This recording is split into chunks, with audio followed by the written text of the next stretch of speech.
walk into this room at your own risk, because it leads to the future. Not a future that will be, but one that might be. This is not a new world. It is simply an extension of what began in the old one. It has patterned itself after every dictator who has ever planted the ripping imprint of a boot on the pages of history since the beginning of time. It has refinements, technological advances, and a more sophisticated approach to the destruction of human freedom. But like every one of the superstates that preceded it, it has one iron rule. Logic is an enemy and truth is a menace. Any state, any entity, any ideology that fails to recognize the worth, the dignity, the rights of man, that state is obsolete. A case to be filed under M for mankind in the Twilight Zone. It's good to be king, if just for a while. To be there in velvet, yeah, to give them a smile. It's good to get high and never come down. It's good to be king of your own little town. Yeah, the world would swing. Oh, if I were king. Damn, that's a good song, isn't it? Can I help it if I still dream time to time? Yeah, okay, I should leave that enough there because, you know, copyright violation and all that good shit. Yes, I remember to click the explicit language tick on the studio. Hey, Megan, my friend, love that girl. Awesome as hell. Okay, so I made a post talking about just how let's fade that music out there a little bit. But, you know, I'm sorry. I know we have copyright, you know, shit. I know that. But come on. You know, that is too great of a song, and it's completely appropriate with King Trump. You know, and I shouldn't insult anybody. But anyway, I love the, I mean, who doesn't love Tom Petty, you know? But anyway, so welcome again to the Demented Puppet Show, whatever the hell that is. But I made a post talking about how unprepared I am, and well, I really proved it. I really proved it in the last 45 minutes. Tonight, Fox is having MasterChef Junior, and I understand television. You know, you're not supposed to give into the programming of the TV shows, but damn it, it's MasterChef Junior, and I'm missing it. It's the first show of the season, but anyway. Oh gosh, what is it today? Thursday. Well, we had a high in good old Toyota Town, Kentucky of like 23 degrees today. I see the Northeast is actually going to get the snow. Good for them. I prefer it not to. We're only, 6 weeks away from spring? But yes, it was a balmy 23. Toyota Town, Georgetown, Kentucky, home of the champions.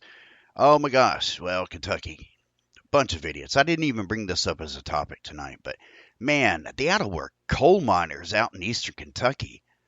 What was it? I saw on Channel 18. They're having a some kind of group work thing at some, I don't even know, convention center.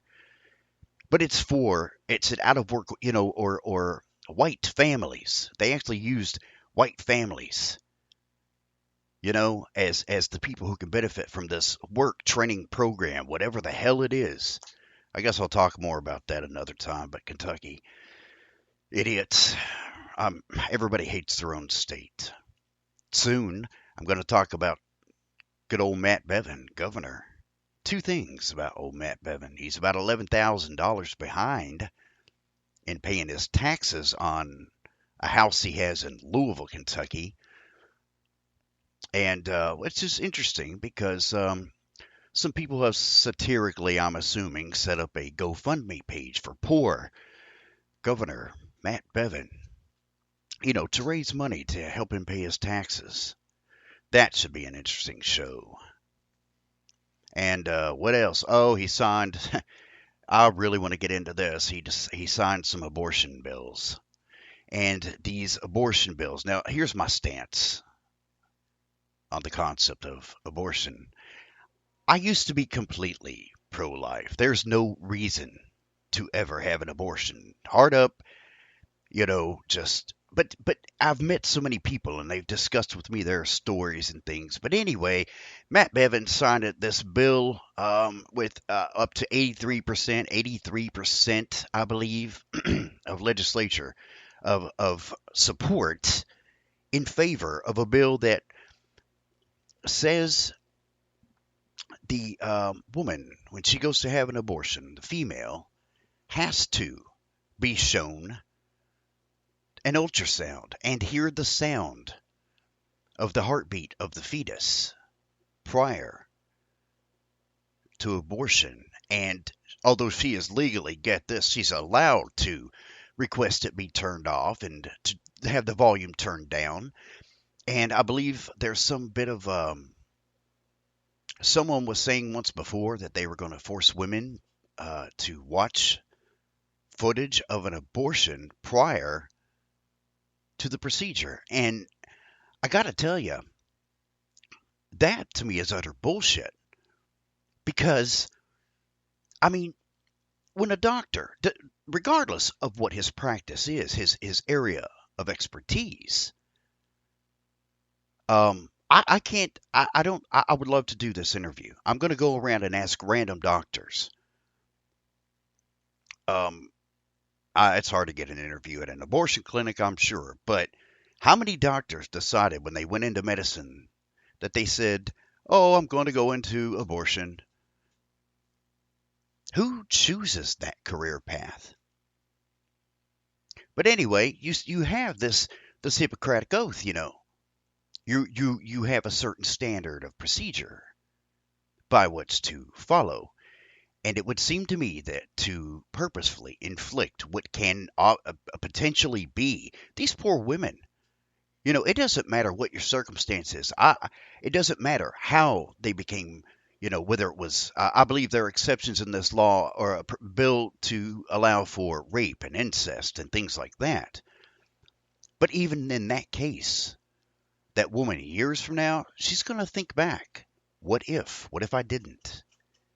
What would life be like with that child in my life? You cannot get away from, you have a type of postpartum depression when your body is still going to go into the, hey, I was pregnant phase.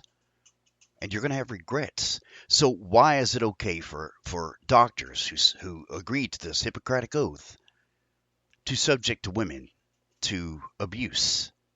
This is emotional abuse.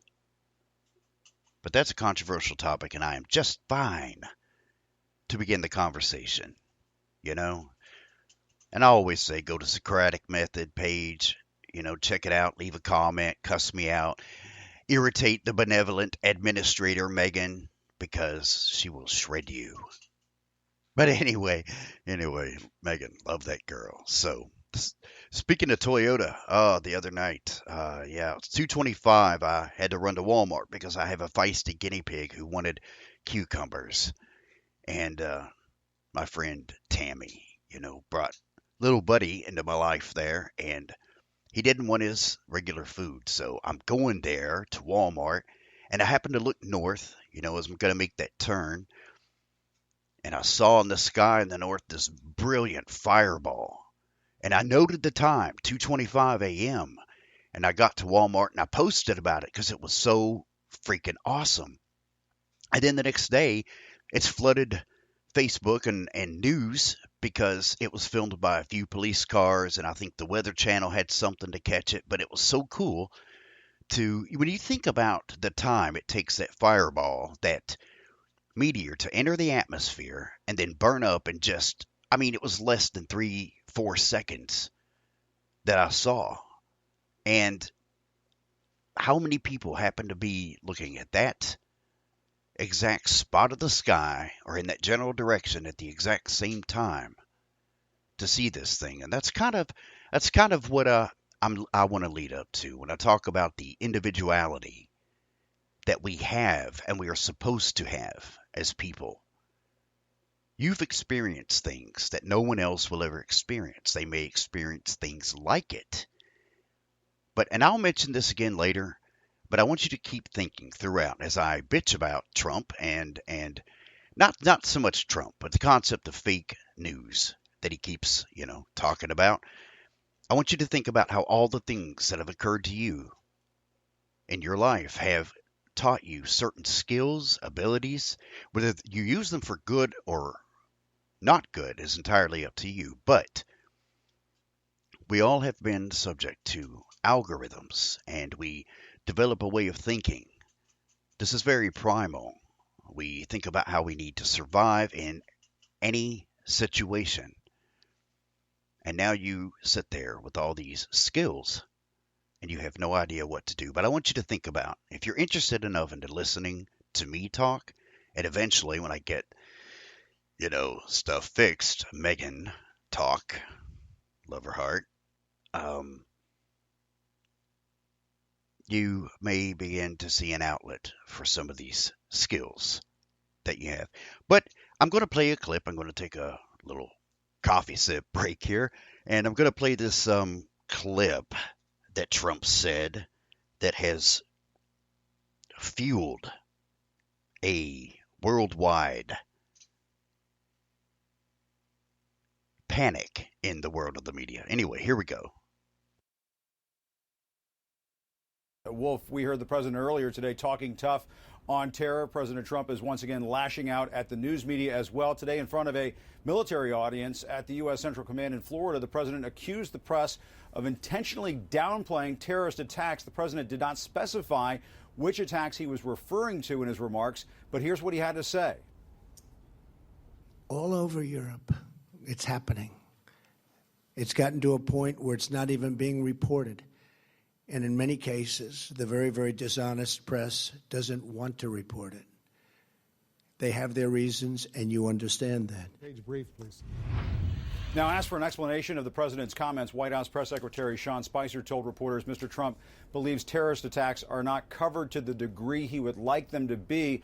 Spicer also said, Wolf, that the White House would provide a list of attacks that they believe warranted more coverage. But, Wolf, as we know, these claims strain credulity as terrorist attacks are always covered as major breaking news around the globe. So it's not exactly clear what the president is referring to. Blah, blah, blah. Right. Okay. Right. Blah, blah, blah. Right. Because that was obviously from CNN. And that's one of the media groups that Trump has called, fake. And yes, so they released a list of terrorist attacks that Trump said were not adequately covered. And of course, living in Kentucky, I've talked about, and you've heard, the Bowling Green Massacre, which was apparently or allegedly a slip of the tongue by old Conway there, the genius he is. And we all have slips of the tongue, I mean, I made a mistake one time and said something I didn't mean, and the next thing I know, I'm married. But anyway, love you, hon. So tonight, yes, we're talking about the fake news and what the world's trying to do to clean up its act. And I'll start by discussing, obviously, the mainstream media. For me, when I was a kid, most likely for you, I'm 44, by the way, so we're going to think back into the 70s and 80s. When I was a kid, when the news came on, I, like so many others, was unaware of the absolute power machine the media could be. There was never any question about what was on the news. It was the news. If they were telling you, it must be real. There's no debating. Late last year, the concept of fake news finally